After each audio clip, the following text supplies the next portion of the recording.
আল্লাহ তুমি ছাড়া কোনো পথ নাই, তুমি ছাড়া কোনো মত নাই, তুমি ছাড়া কোনো দরজা নাই।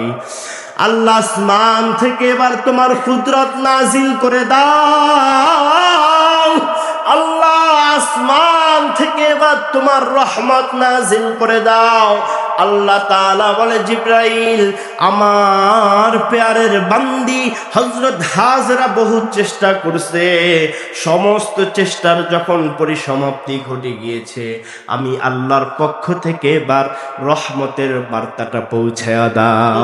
ইসমাঈল আলাইহিস সালামের কাছে আইসা দেখে হযরত ইসমাঈল আলাইহিস সালাম কান্না করতেছিল, আর পা দুটো উপরে উঠে নিচের মধ্যে যে জমিনের মধ্যে বাড়ি মারছিল, ওই বাড়ি মারার স্থান থেকে আল্লাহ সুবহানাহু তাআলা পুত্রদের ঝর্ণার পানি ব্যবস্থা করে দিয়েছে।